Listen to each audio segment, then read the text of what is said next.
every island around us is occupied. And another 2 years, we're going to be underwater. So they went off to the council. One of the members, Hawamaka, had a dream of a triangle-shaped island. It was uninhabited. Hotumatua said, that's fine, but where is it? Because every island we know of is occupied. And he said, all I know is I kept sailing into the rising sun, and I kept these 2 stars on the northern horizon, which essentially, with that information, you have a latitude for a given period of time. So Hotumatua had a canoe made, and 7 explorers followed those instructions, and they came and found the site. And they reconnoitered it in a couple of months and sent 4 of them back, and 3 stayed. And then they got there and they sent all the big outriggers, the dual canoe things, and they brought somewhere between 800 to 1,000 people. Hawaripua and Hotumatua, they came and they colonized the southern coast over here. That's Akahanga, which is one of Peter's favorite sites, which I'm not going to go to. You can visit it. Because there's a lot to see. It's good. But they they left an island that was sinking, and that was, so they were kind of pushed off by that thing. Another Polynesian tradition is that when an island gets overpopulated, they make these big outrigger boats, and they send 1,000 people out into the oceans, and they say, good luck, and hope you find land, because their island has been overpopulated, and the only way to survive is to get rid of a bunch of people. And that's how the populations spread on around. Some found land, some didn't. By the ones finding the land, they colonized a new island and kept spreading. But that's the courageousness of leading, was some out of necessity of overpopulation, some out of necessity because the atolls sometimes sink. And my father-in-law will see a tree here. In 1957, he and his brother set off in a rowboat for Tahiti with 2 or 3 other friends, and they made it. They missed it by 35 kilometers to Honolulu. They almost died. It was 89 days from here to there because the Humboldt current goes that direction. No sail. Anyway, we'll talk about these islands here. This is Motunui. Motunui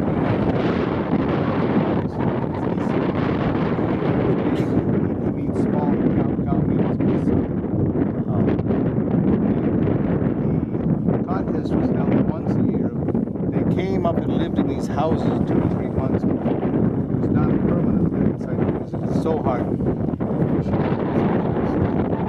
300 meters, 900 feet down in the ocean. It's not easy to do a lot of fishing here. And they didn't have a counting of days. Their language really only deals with today, tomorrow, yesterday, the day after tomorrow, and the day before yesterday. And beyond that, they really didn't keep track of anything except the solstice, which they kept track of the winter and the summer solstice. So as it was coming towards winter solstice, the farther the sun goes north, they came up here, and there are 2 holes in a rock up here that have depth. That is how they chose what day to do the contest up there. Because on the solstice it is sure that the terns have laid their eggs out there on that island. And they can climb down the cliff at the far end, down by the end house, we'll go there, swim out to that island. You have to swim around to the backside, because this cliff on this side is 150 feet high. And climb up, get an egg, and then swim back, come up and present it whole to win the contest. And this is what we mentioned earlier. They kept the virgins on Poiki, the far volcano, and he won the virgin for the first one who could do that. And he won for his family the leadership of the island. In the Kevin Costner movie, there's a big push between the Hanau Epe and Hanau Momoka, the long and the short ears. And he presents the long ears as the short ears as the slaves. I don't believe I think that was one of the things that put me off. He invented that supremacy type thing. But a lot of what you also see in the house up here is taken from the Kevin Costner movie, because he had no information on how they were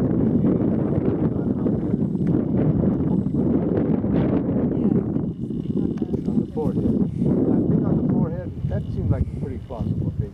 The boogie boards may or may not have been.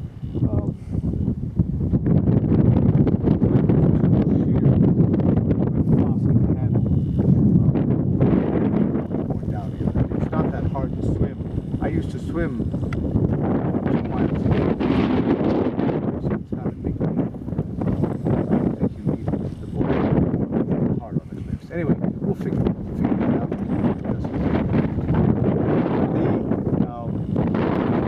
That hiking out there, the turns because I think they genetically feel that this is like a colony. This is so they only lay eggs out there. There's no water out there. That's what the current papers say, the museum in here, that people went and lived out there for 2 to 3 weeks waiting for the boats to arrive. And the first one finally, and that's them misreading our expedition documentation, which says 21 living camping sites, because you can't live.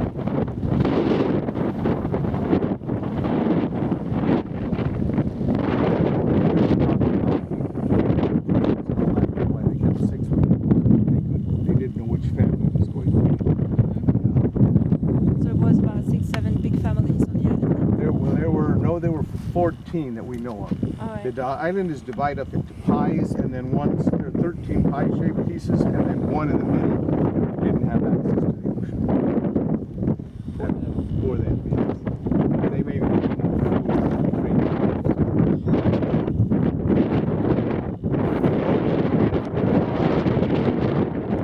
This is a place about 5 miles out. This one down below us here, I think, is a dive ship. Although I don't see that float. But they do tours down here. And the other one, these are 2 fishing boats, 2 fishing tours.